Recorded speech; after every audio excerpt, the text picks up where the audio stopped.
Hello दोस्तों, कैसे हो आप सब। कल हमने देखा था रिया ने राकेश के प्यार में अपनी वर्जिनिटी खो दी और राकेश भी उसको छोड़ के चला गया।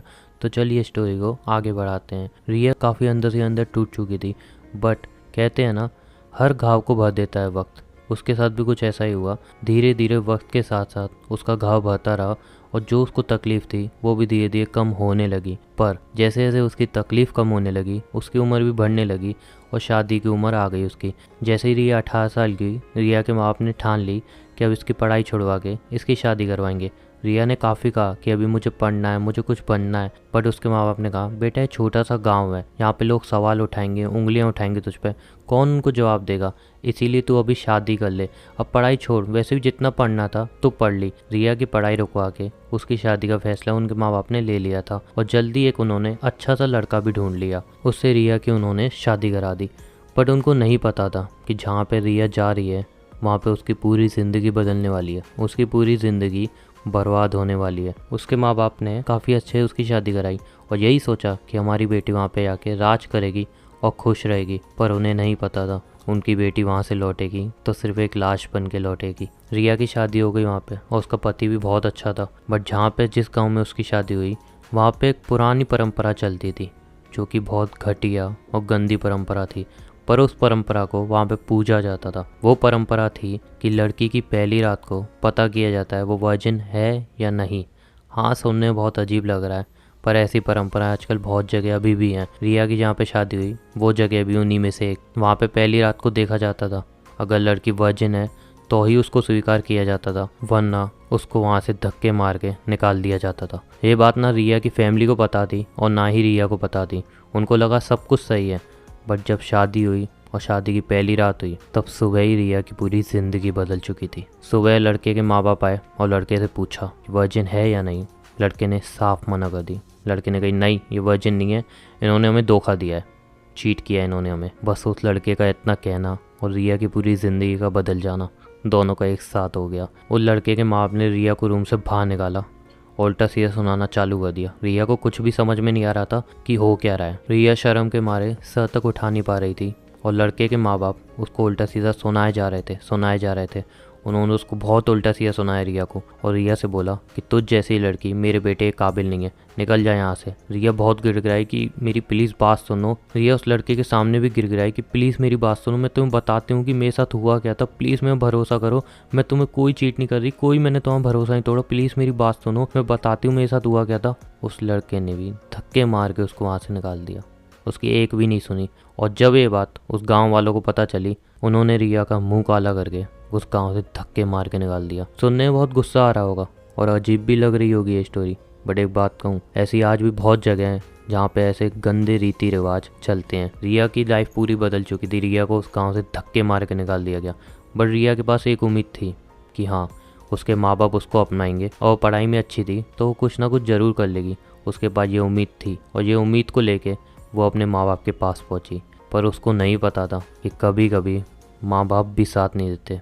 जी हाँ, ऐसी भी दुनिया है जहाँ पे कभी कभी माँ बाप भी साथ नहीं देते। माँ बाप भी अपनी बेटी की परेशानी नहीं समझ पाते।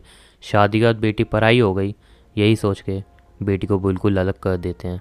ऐसे भी माँ बाप आजकल हैं। रिया वहाँ पे गई और रोते हुए अपने माँ बाप को सब कुछ बताया। तब उसके माँ बाप ने पता है क्या कहा, बेटा तू कलंक है और हमें तेरे ऊपर इतना भरोसा था, तूने हमारा ही भरोसा तोड़ा है, उसी की सजा है ये, और अब तो इस गांव में भी नहीं रह सकती, चली है यहाँ से। रिया उनके सामने काफ़ी गिर गई। वो अपनी कहानी सुनाना चाहती थी, अपना दर्द बांटना चाहती थी, बट उसकी कोई सुनने वाला नहीं था वहाँ पे।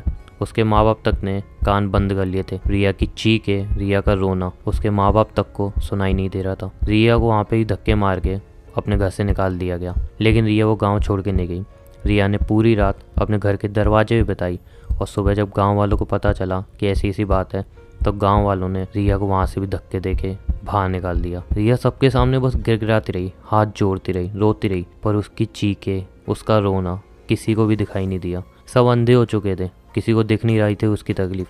सिर्फ एक छोटी सी गलती उसकी पूरी ज़िंदगी बर्बाद कर रही थी, लेकिन वो कुछ नहीं कर पा रही थी। किसी को उसकी तकलीफ, उसकी दर्द से कोई फ़र्क नहीं पड़ रहा था। सबको बस रीति रिवाज और लोगों की पड़ी थी। रिया बुरी तरह टूट गई थी और रिया वहाँ से गांव से भी चली गई। उसको कुछ भी समझ में नहीं आ रहा था कि वो क्या करे। कहते हैं कि शादीशुदा पति पूरी ज़िंदगी साथ देता है, पर उसके तो पति ने एक ही दिन में उसका साथ छोड़ दिया। कहते हैं कि माँ बाप पूरी ज़िंदगी हाथ थामे रहते हैं, पर उसके तो माँ बाप ने भी उसका हाथ छोड़ दिया।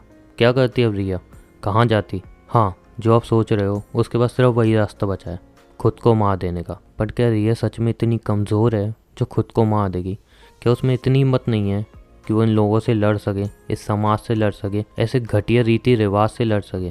क्या उसमें इतनी हिम्मत भी नहीं है? पर एक लड़की क्या ही कर सकती है, एक अकेली लड़की जिसका साथ देने के लिए कोई भी नहीं है, जिसका सहारा बनने के लिए कोई भी नहीं है, जो बस हर किसी के सामने गिड़गिड़ा रही है, वो क्या कुछ कर पाएगी?